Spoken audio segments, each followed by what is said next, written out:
Welcome to Buenos Aires, a vast city of bustling neighbourhoods. We're on our way to visit the most colourful section of town, La Boca. Sitting on the edge of the docks, La Boca was originally a Spanish and Italian neighbourhood inhabited by immigrant dock workers who painted their houses with leftover paint from their day jobs. One of the blessings of Buenos Aires is its lack of touristy shops, but if fridge magnets are your thing, come to La Boca. There's a plethora of tack on sale here. But the real charm of La Boca is hiding in plain sight.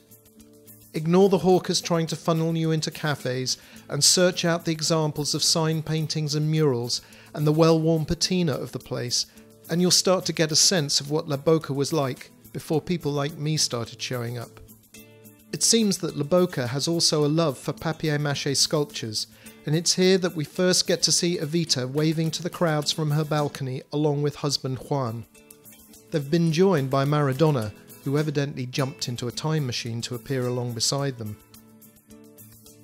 Before you leave, grab a bite in La Perla and take a glance at the famous faces on the wall who've dined here. I didn't recognise most of the names, but I started to get a sense of a city with deep roots in a unique culture.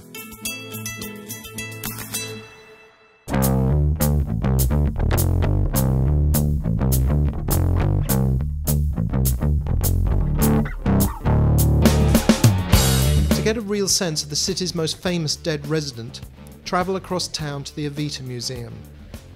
If, like me, you thought the young Miss Duarte grew up to become the president of Argentina, you'll quickly learn her true story, see a lot of her clothes, and get an idea of her appeal to working-class Argentinians.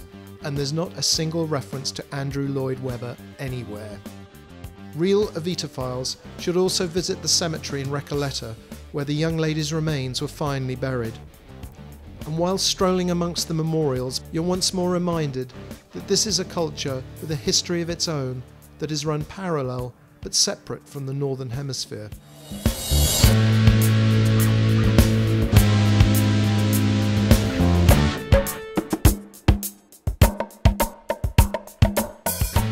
Some shoppers will want to visit Palermo with its plentiful selection of boutiques and coffee shops. But we'll finish with a visit to the Sunday flea market in San Telmo. Much of Buenos Aires has disappeared under a horrible layer of graffiti. And though some examples can be found here, it's much more creative than elsewhere in town. Here for the first time you begin to understand why Buenos Aires is sometimes compared to Paris.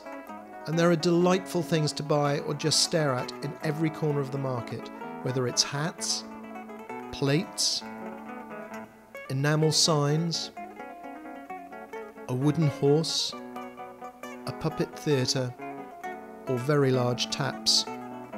This is also a place to buy mate cups, from which you can drink the bitter mate tea, something that's truly Argentinian.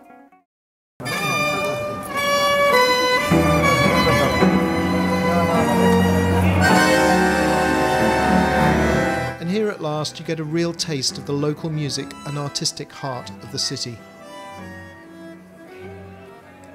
Thanks for watching Dix Trips. We'll catch you on another adventure soon. Si